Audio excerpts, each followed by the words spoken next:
Okay, put that.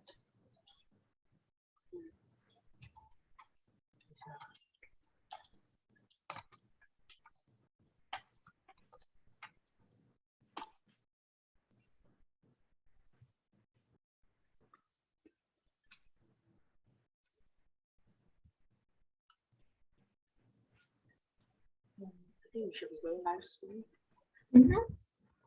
Okay, we are live already. All right. Okay, hi everyone. Thanks for joining us for this year, really this year, the last Facebook Live with me. Today, I'm very honored to have May. She's the, so in a way, la breadwinner, mom, and as well as a life coach, right? Okay, just let me share screen as well. Okay, now I'll do Facebook Live. Everything must, DIY, do yourself. But you've been doing it for so many times, so you should be very good at it. Yeah, but still you have to, click, multitask a bit. So hi once again, welcome everybody. This is Better You, Better Mom series. Okay, it's the December month already, the last month of the year. I'm Felicia again, the author, speaker, and also fulfillment coach. I have actually written 3 books on my 3 pregnancy. Had miscarried twice and lost 3 angel baby in the process. I'm very thankful that I welcomed my rainbow baby in June 2015. Okay, back to our special guest today, May Eng. She has been practiced risk management since graduation, and she has a regional and local experience in SME and MNC's company in her area, where she has actively engaged with C-suites as well as organization business partners like HR, operations, and also multi-generational teams. Okay, hang on. She enjoys building consensus, bridging different stakeholders' demand through teamwork. Today, she's a life coach with a Trainium Academy and a career ambassador, with Workforce Singapore, where she provides career and training advisory to help public navigate their career and labor landscape. I think it's very relevant today, especially in the pandemic, where people, are forced to either either have a pay cut or don't have a job, lose their job, and really they have to have a career switch in their midlife crisis as well. Okay, so without further ado, let's welcome May Eng. Hi everyone. Thank you, Felicia, for having me on your show. Yes, hang on, let me share screen for your slides as well. Mm. Yeah, I think this is the one that you want to share as well, right? Yes, that is the topic for today. 2 bags right. for Christmas. Yes, you want to, share more about this?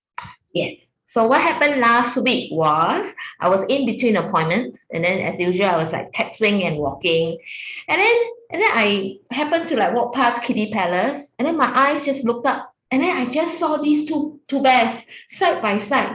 Then I thought, wow, so cute, so representative of me and my husband. So I quickly took a snapshot, and I sent it to him. I said, hey, does it look like us?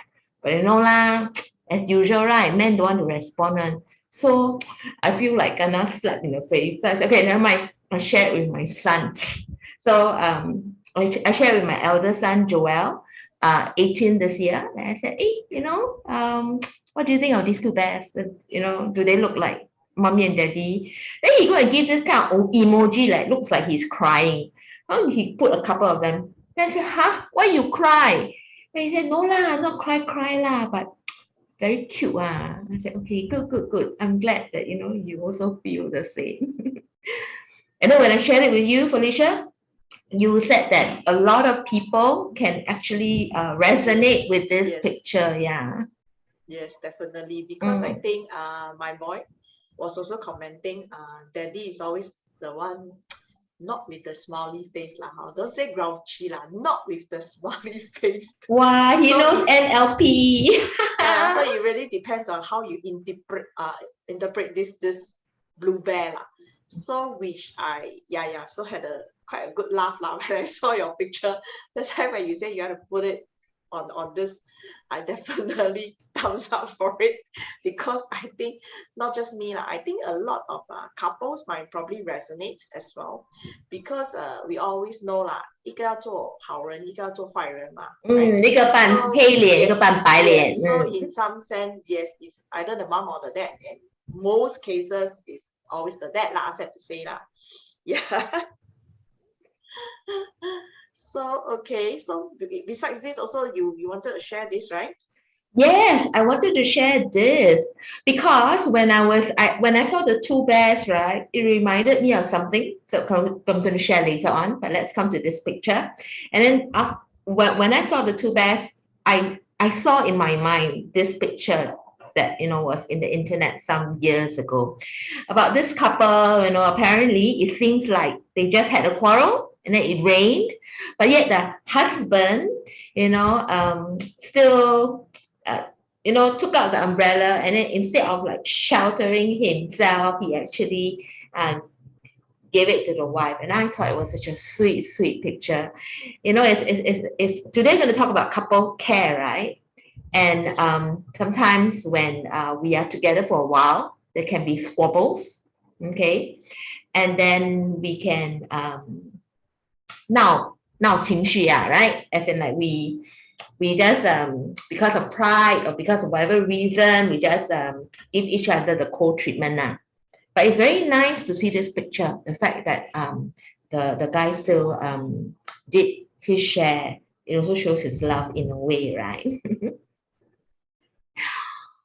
Yes, definitely can resonate lah. Yeah, because being the guy, which is true, irregardless they happy or not happy lah, they 还是疼老婆啦, must say like that, That's my husband hearing. Yeah. So they will still do what is necessary, and still care for the family lah. I think that's one thing that is very true. But because you mentioned that you were previously in risk management, so can you share with us how do you get into this risk management industry? Okay. I studied in NTU, and then during that year, they have several specializations. So my specialization was in insurance. So after graduation, I go into a reinsurance company, and I actually stayed there for a good 15 years. Wow. Yeah, and then after that, I went to the other side of the risk transfer chain, which is I became the client. And so my role is, my responsibility is towards the holding company and its group of businesses. So I naturally took up the risk management aspect of the company in terms of risk. That risk management also includes enterprise risk management, which is even the biggest sphere of things like business contingency.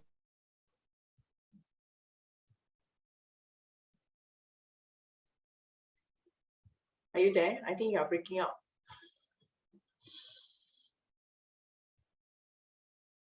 Are you there, May? Can you scratch it? Oh no, I got lost. So where did I stop? You mentioned you are in the risk management, and then you got into something else. Oh, I was thinking that was from insurance, and then later I was in a reinsurance company, and then after that I went to a client side to do the risk management aspect of things. Yeah. You also share that you are the breadwinner of the family. So I mean, there should be some kind of a decision making that you all arrive to come to this decision. How does it arrive to that as well? Okay, ours got no big signs on. So what we did is that who earns more will be the one who wears the pants. So I earn more lah, then of course I go out lah. And also because for me, I'm being raised as a single child. So I have aged parents and a spinster aunt living with us. And then for him, although he has many siblings, but majority of his siblings are overseas. So it only makes sense for him to be the one who stays at home because he knows how to drive and I don't know how to do it. So he will just chauffeur the old folks for their regular medical checkup. And then because at that time, at the point of marriage, I was carrying a boy, and I was just thinking, it would be very good for daddy and son to have good bonding. Yeah. So that was all the reasons, to yeah, to That was come how to many that. years back then? Joel is 18, so that was 18 years ago. Oh, since then till now. Yes, since then till now. So Interesting, he because enjoyed retirement, okay, at the age of 35, I think. So he back then I think it is not quite in a way I think, is it very challenging, as in people always assume it should be the ladies, being at home, the wife, the mommy being at home. For your case is back then your husband is the one. Is it very challenging, as in, there's always people who want to prejudge you, or comment or stuff like that? I think the taboo is still there, and especially so 18 years ago lah. Yes. But he's very man, so he stomach everything. I believe that it's a couple thing. So as long as there is an agreement and there is an objective in mind, in our case was like to actually send the old folks for regular medical checkup, for him to spend more time with the boys. So I always tell the two boys, I have two boys, I always tell them like, hey, you never know what will happen in the future. So you should actually enjoy your timing with, this time that daddy is with you, you should just enjoy it. Yeah. So I've always been preempting the boys. But having said so, because now with the recent COVID situation, definitely I think it has affected the family or your livelihood also. It has, because of course in these 18 years I've actually experienced 3 times of career switch lah. Wow. Yeah, so many a times it was just outside of my control, and then I just had to pivot. So in the latest one, I've always been in the corporate scene. So the latest one, I found myself back in the workforce in end February 2020. And then right, shortly after that, CB started lah. So of course, if you're asking me how COVID affected us, when I try to apply for all the MNCs, then the usual feedback I get from them is that, initially it was a global HR freeze. And then subsequently they come and tell me, okay, the likelihood of inserting you into the org chart would be in first Q or second Q of 2021. So that was like almost like 1 year down the road. So it was like, no way, cannot, no, that kind of thing. Yeah. So this is how COVID affected. But in between, how you cope, as in, because there's still, you need to spend on expenditure, and you still need the money. Yeah. I think I must really thank my husband. So what we did all these years was we don't have separate bank accounts. Okay, this is really per couple. So for us, every time when I earn the money, then he will take 90% or even more than that. And then I'll just leave it to, correct. And then for me, I will just leave the usual sum of money for my transportation, meals, that kind of thing. Yeah. And also because we are believers, so out of the 100% that we bring back, we do tithing and offerings. Yeah. So this is what we did. Wow. I think then during this period must have been very challenging for the both of you. For him, I think he should be very good at managing the finance, since that's what he has been doing for past 10 over years or so.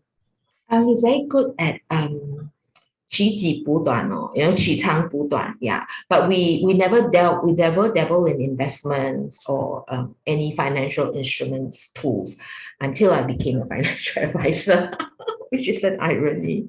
Yeah. Of course, Workforce Singapore, the government really practice what they preach. They say that as long as you're interested to work, there will always be a job for you out there. And that was why I got myself involved as a career ambassador with Workforce Singapore.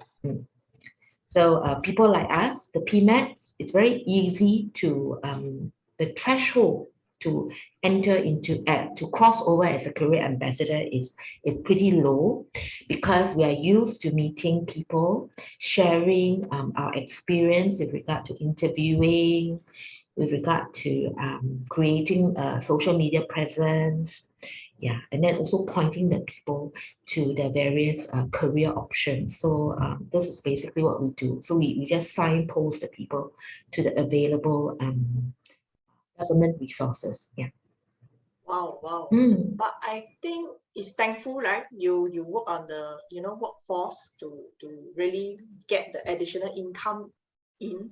But in between, how has the COVID or even this situation affects your relationship with your husband? Okay, for those of you who actually come from like us, single income family, you know that the spouse that stays at home tends to be the more panicky one, right? Because suddenly, the constant stream of income no longer comes in. Yeah, I think I'm very blessed in the sense that my husband always tells me, because I think he's aware that I've been working for the last 18 years. So he says that, don't be so stressful on yourself, as and when you feel you are apt for it, then you go for it, that kind of thing.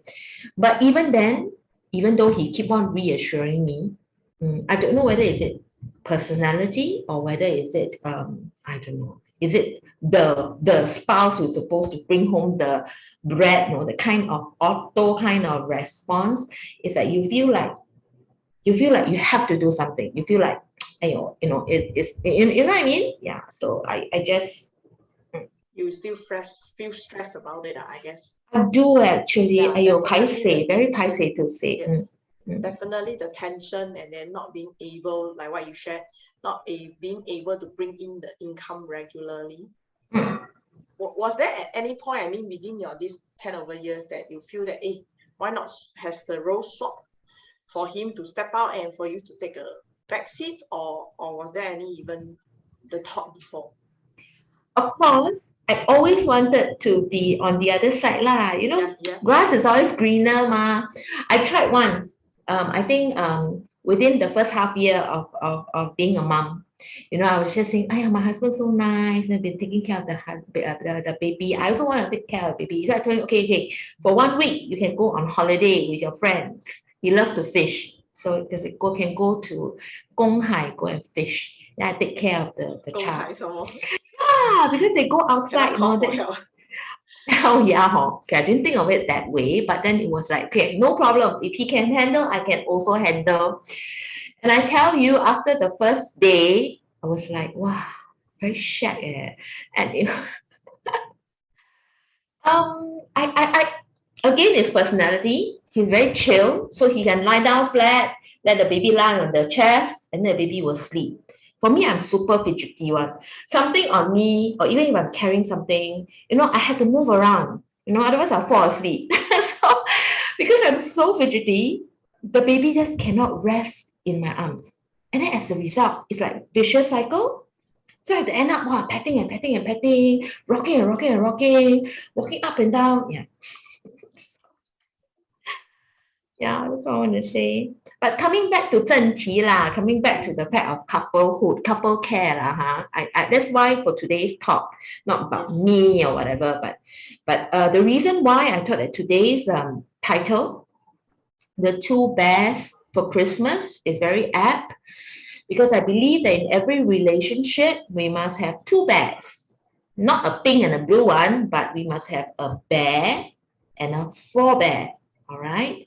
I think that, in a lot of times people think that, people tend to be too casual with because of their familiarity with each other. So they tend to be very casual with their thanks and their thank you and please. They forget about it. And for me, I come from a very traditional mindset of, where I feel that 相敬如宾, you should treat your husband, your wife, also with that same respect. We tend to do it with colleagues. We tend to do it with clients. Yeah, we say thank you. We really show our appreciation. But when we come home, then we just take it like, You know, why should I always be the one saying thank you? You know, now for once I deserve it. Entitlement, huh? Sorry? Say sorry even. Yeah. Why should I always be the one to say sorry? Somehow I'm right, you know, you're wrong, you know. Yeah, but I think that we all know that to have heaven on earth or hell on earth, it's really how we treat our family members. We can say that yes, we want to be treated this way, but you see, unless we start doing it, then and the other person start experiencing it, the person may not come from that culture, may not come from that upbringing, to being used to saying thank you, to being used to saying sorry. Yeah. So that's why we need the two bears. We need the bear and the forebear. Yeah. We need to balance everything, I suppose. But of course, yeah, it's also the tricky part, how to find the balance. Can. Right.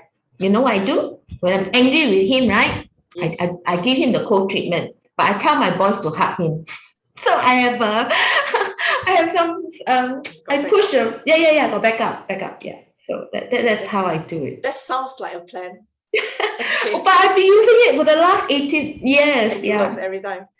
Okay lah. The next day when I feel much better, then I will just go and cuddle him lah. Okay, angry. Okay, let me think. Do I angry with my husband? Okay, sound. Okay, thankfully very less. Okay, I mean we gone through the phase that no point getting angry with each other, but to move on and get things done. Yeah. So I'm quite thankful in some sense that we don't really have cold treatment. Because in my house or in my family, we don't really have cold treatment. Yeah. Even if we're angry at each other, the next day we are done. You know? So we don't have cold treatment. So it's like, we talk through, we can scold or scream through whatever, but the next day is like, okay now. Very good. Yeah. So thankfully with team also, in some sense, we don't really have cold treatment.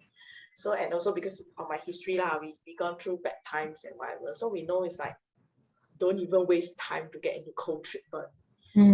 Of course, we still get upset with each other, but then after a few hours or so, we are okay, we are done.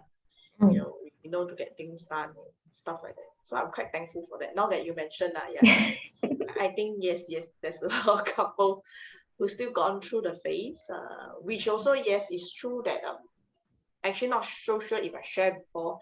For people who went through miscarriages, you are actually 6 times higher to a divorce. Yep. Because of the difference on how man and wife cope with grief differently. The wife probably wants to talk about it, the husband don't want, and that's where create a break in communication. Yes. So that was the issue. So it really depends on how the lady copes with it and handle it well, such that it doesn't escalate or else it's always an issue. So that's the thing also, which quite thankfully we went through that phase. Yes, we are better, we are stronger in that sense. So we support each other in taking care of the child. It's always a combined decisions. So that's why people find it quite kind of funny that I ask little small things with him as well even. So he's constantly in the loop. Constantly in the loop, and he knows what's going on with my boy. So I think, I don't know, that works for me. But having said so, a lot of wives say, no need to update so many things there, I handle everything, that kind of thing. I mean, it depends on each couple, how they work things out. But I also tend to agree with you, Felicia, that the couple must be in agreement with a certain way of things. It can be a very macro kind of treatment, because children are very smart, they can find loopholes on it. Like one parent say yes, then they know that the other one is not so strong, then they will just push their limits and say, hey, can or not, that kind of thing. So it has to communicate through in that sense. So at least I know that, hey, I really told my boy this. So at least he knows the message and to follow through to execute. Correct. So that's where it's been. So likewise, I will tell you, in the day he misbehaved, this has happened. So in the night, he might ask you for certain things. You know how to react to it. Yeah. knows what is going on. Then of course he will check what happened in the day, have you been good and stuff like that. So it leads back to it, and therefore then okay, so the conclusion is this, that. So that's what I realized that. So I mean, kids at this age, surprisingly, they are, well, they really very manipulative. Test you.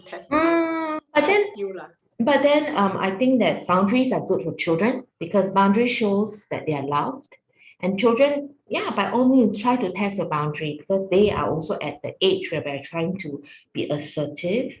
You can't always have a hard hand on the children, and then the children just don't feel like, wow, next time they don't know how to stand on their own. So healthy balance. I mean, that's what you said in the beginning, right? Balance. Yeah. Yep. So I'm thankful for it in that sense as well, that we can. I mean, that's what parenting is about, right? It's not just your child, my child, your way, my way. Is a co-parenting that is our child, right? So it's our child, it's our way in that sense, and both agreed upon rather. So I find that it's more fulfilling in that sense. Of course, there's a lot of ironing out, there's a lot of communications. But at the end, I think that's where couples comes in as well, right? How strong the marriage, right? How strong your communication is. So in that sense, we really talk through a lot of things. So that's why, so it makes it some sense easier, right? How about on your end? How does it work out in your you and your husband, as in big things, small things? Who decides or what?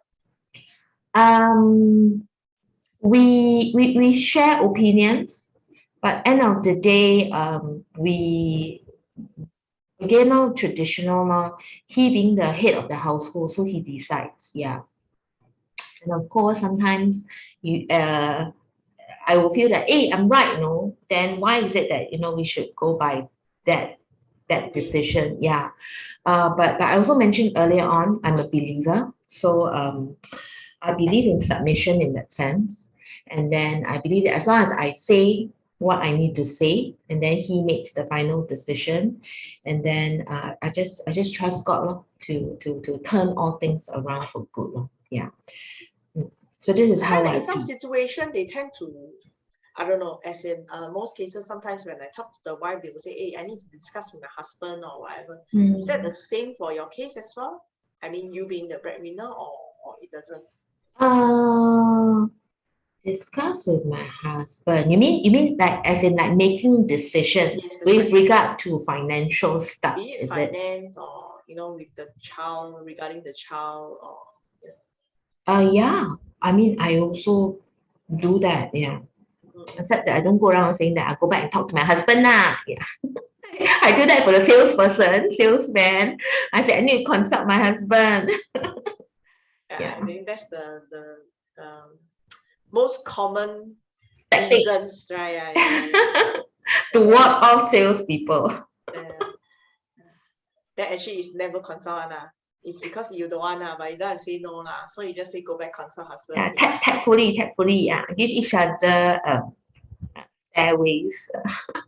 So I also, frankly, I also guilty of it. Then I also very 可怜 my husband, he's the bad reputation that I created for him.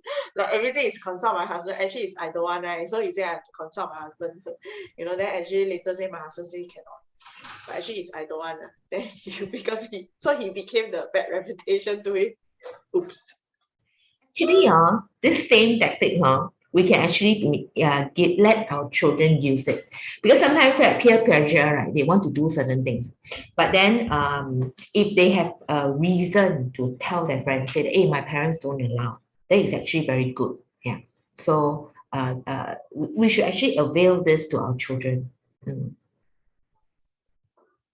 I see. So that makes a good reason for them as well. To say no to their friends if they find it difficult. Because your son is so young now. So later on when he becomes a youth, then such tactic is very helpful to share with him. Okay. At least got one valid reason to tell them, oh, daddy, mommy say can. So he can push to us also push to us. Yes. Okay. But today how yeah. else you resolve? I mean, in terms of arguments or conflicts with your husband, as in like what you shared just now, that sometimes you feel that you agree. Of course, yeah, you submit. But there are scenarios whereby you definitely feel that why should I always be the one submitting to it, right? So how do you resolve on those kind of scenarios? Then for those kind of scenarios, then I like broken recorder like that. I will keep on saying my point. Yeah, then you'll keep on saying that if you're going through this again and again, and I thought that you agree that we will finally do this. I said, but you must make sure that this and this is being fulfilled. Then I can agree. Yeah, I'll do this kind of thing. Do you like what they say, emotionally blackmail him? What do you mean by that? Yeah. So sometimes they might say, oh, if you don't do this, then I, don't do that kind of thing. Oh, tit for tat, is it? Something like. Okay. No, I don't do that. And I also know that sometimes, in the heat of arguments, couples do, when they're really, really pushed to the brink, start to throw out words like the word like divorce. And I realize that once you start using such words it's as if it's like a break water. The minute a dam, is like the minute the dam has a fine line crack, then you realize that in subsequent arguments, the word will come very often. Like as compared to previously when it was never in the conversation or in the arguments. But the minute you start introducing it, it will. Yeah. So one of the things that since we're on this topic of couple care, we should try to walk away. Yeah, because it's fine. No, it's really fine to be angry because we are humans. Okay, and it's okay to be stand him. Why did I get married in the first place? But I think we should just walk away and then chill. Okay, of course, some people say that. And the Bible does say no, don't let the sun set and then continue to be angry. And I don't know how you do it. For me, I need one night. I need to sleep over it. Yeah. So it can be even a few days, a few weeks, but come back, because no communication, especially if you have children, it does affect them. Yeah, that's right. I think yes, definitely whatever that you do, the children is watching. Yes, monkey see, monkey do. Yes, which is what I realized also. So there's once that I also really bomb in the car, so-called bomb in the car. And my boy was in the car. Then he cried. Cried. So he was scared, obviously. So he thought we quarrel because of him. Of course, not indirectly because of him. So he cried and we stopped immediately. Then I was like talking to him and trying to comfort him and stuff like that. So yeah. So that's where I mean, am I aware? I'm aware but at that moment you like, wow, like trigger bomb cannot tahan already, that kind of thing. So that's where I realized, it does affect. And because he was in the car obviously, so he can feel the heat, the tone, the whatever, So that's where I realized, I know, but things happen still So I mean, I want to say something. Okay, so I have two boys, one 18 and one 13, right? So they are 5 years apart. So, and I also mentioned that I had 3 career changes. And in the very first one, my boy was, I think, preschool or maybe 2 or 3 years. I think 2 or 3 years. I cannot remember. Yeah, and of course, the older boy will go to school, right? And then really, the Chinese has a saying, right? It's more贫穷夫妻百日哀. But you tend to have more quarrels, more friction because the situation is more tense. So then we had higher frequency of quarrels. And then the young boy, the younger child, always seems to be the one that's caught in between. And then when he gets older, he knows how to express his thoughts and feelings. He'll tell us that you are always the one gonna caught between you and daddy. Koko always has the easier life because he's always in school, in CCA, or whatever. Yeah, so it does have an impact on children. So please do not quarrel in front of children. I think the children should always see that the couple is intact, yeah, and that they shouldn't try to wedge in between the couple, try to suck with either parent. Yeah, they must know that mom and dad are just agaliao, cannot try to yeah. But there's also the scenario whereby you think, I mean, of course, there's another school of thought whereby people feel that, sometimes they should also know the scenarios. It's not all rosy. It's not everything, work well, work fine. There are scenarios that things didn't happen well, you see. Correct. So we can share scenarios, but we do not need to share yeah, we can talk about it after everybody is calm.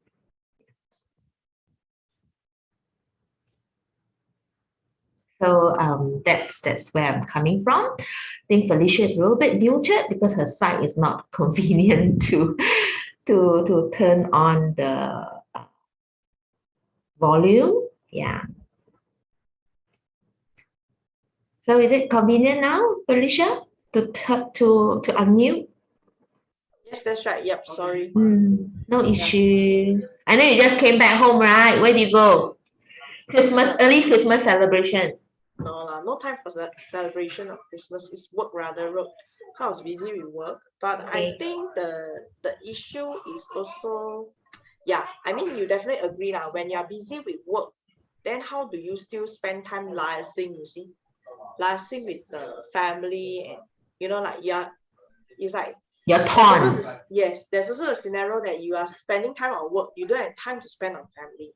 And then they might understand or might not understand. Of course, it's good they understand that, but if they don't understand, that's where the trigger point come in also, right? Correct. Yes, I can totally attest to that. So what do I do? What do I do? I tend to burn myself like a candle but at both ends. So I feel that, then of course we have to go into the next another day's topic on self-care because as a working mom, I have very high maternal instinct. So I feel like I'm not doing enough for the child, especially when the child is younger and then very susceptible to flu, to all these things. And then I just feel like, hey, I want to take the day off. I just want to care and nurse him myself. Then my husband say, hey, no need, you go and do work. I got to take care. And he's taking care, just going to bring him to the doctor, then after that, give medicine, that's it. But for me, I just want to feel like, show extra care, tender loving care to the child when the child is young. Yeah.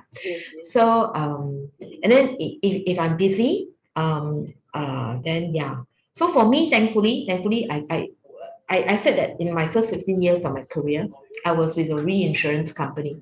So because I was with the biggest reinsurer in the company, so the number of times I travel is only 4 times a year because we have a lot of staff. So in terms of job demarcation is very clear. Okay, if I had been in a smaller company, then the average time that I travel would be almost 2/3 of my working career. So it's 不幸中的大幸 let's put it this way. True. Yeah, so and yeah, just now we were talking about that couple, right? The old couple sharing the umbrella. Yes. Yeah, and then I was saying love is, and then we just put dot. We never even say anything, right? So I know each of us speak different language of love. Some people speak with words. Some people speak with service. Some people speak with touches and hugs and whatever. I was just talking to a friend today on the same topic. Really? Yeah. Okay, then tell me. Love language. Okay. So we were discussing who is what love language. So maybe you want to share what's your love language? For me, yeah, I'm quite average. If you actually do the test, God, a bit higher one. Oh, the one a bit higher is service lah. Yeah. The what? Service. Oh. Yeah, but I'm a person who can totally be won over by words on. Ah, Yeah. 红嘞 like that. 要让我跟你讲，我很好哄的，我很好养，很好哄，very easy 的。Ah, But my husband, you know, his what's his past name? life, his past life is that he's a salesperson, and he's so good with sales that he can sell ice to Eskimo, and he's so good that he can 骗那个 bird right from the branch all the way down. Yeah, but yet he will always when it comes to me, it's like he won't bother. He won't bother to if he can say he won't say thank you, darling. You know, yeah, he will just I don't know lah. So that's our situation. I can't hear you. You're muted. Sorry. No So problem. the final thing, I mean, when we were chatting with the husband, when things doesn't go through or things doesn't go well, what is the one thing that you will say that will help you along or help you, throughout, that you feel that it can help resolve or even ease the situation? Ease the situation. Rather than, trigger and bomb, right? Which is what we don't want. So how has it helped? Or you find that, with communication with your husband, because everyone is different, but over the years, how has you feel that, working through has helped with, of course, different love languages and whatever not as well? Practically, I like to bounce ideas with people because I like to seek wise counsel. I want to hear how other people handle the situation. But I also rely on God a lot. So I complain to God. Then I 一哭二闹三 you know that kind. But to God, yeah. So that and that's how I do it. Yeah. So sometimes I just tell him that I really can't do it anymore. I cannot take it anymore. Can you just take over? And then somehow things just work out. Yeah. I don't know how. Or okay, even if things don't really work out, but at least for me, I am able to come to terms with it and able to resolve it together. I think the only thing that I want to say here, not going into religion or whatever, is that there must be discussion, okay, and only when the couples are in agreement, then they can be very powerful. Yeah. Do you know that the word man and woman in Hebrew actually, when they join together, it means dunamis. It means the power. So only when there is agreement, then there is power. So I always believe that husband and wife must come to an agreement, whatever it is, and then things will eventually work out well. Yeah. That's where I'm coming from. Okay, I think thank you for all your sharing today. I think a lot of people I think a few people have streamed in listening in and out, but I'm very thankful because I think today, because the topic is couple care, so I think it definitely has many couples curious I mean, how to keep the marriage ongoing and still lovely dolly, after like 10 years later, you're like, wow, sian liao, all the pattern come out already, right? But how to manage, and for you as a breadwinner mom, I think there's definitely a lot of challenge, and more so for the taboo topic as well, like you being the one earning, so that was the thing as well. But okay, I just like to share one last thing as well in closing. Let me just share screen as well. Here you go. So yeah, Better You Better Mom, we target on a lot of different topics like self-care, couple, children, parenting and family care. And I think the question is also in our journey, of course, we are different roles, right? We are wife, we are mom, we are daughter-in-law and whatever. How to enjoy the kind of quality time and don't feel guilty, right? How to have a clear communications with hubby, on matters as well. And of course, handling the children meltdowns and whatever not. So of course, I have a Facebook group. There is Better You, Better Mom that you can join in. And likewise, yes, I'm doing a sponsorship with this first book. Actually, it's been sold out for quite some time to do a Chinese translation as well that you can support me on the link artoflife.com/shop/sponsorship. And of course, what's next? Of course, you can connect with me if you think that, you're stuck with your current challenges that you feel that, I think definitely the first step is to recognize it and stepping out, And yes, likewise, I find that, the journey of finding the rainbow after the braving the storm is what truly makes our life meaningful. Yeah. Okay. So once again, I thank you for joining us today, and also I thank May for joining us in the talk today. Is there any last message? Last message you want to leave with the audience? Last message. Merry Christmas, Happy New Year. 2022 shall be an even better year than 2021. Yeah, there's always hope. There's always hope at the end of the tunnel. And as long as we are hopeful, somehow things will just work out well. Yeah. Don't ask how, don't ask when. Just believe. Yeah. Yes. Okay. Thank you. With that, I think we can end it. Mm-hmm. Okay, hold on now. Awesome. Bye-bye.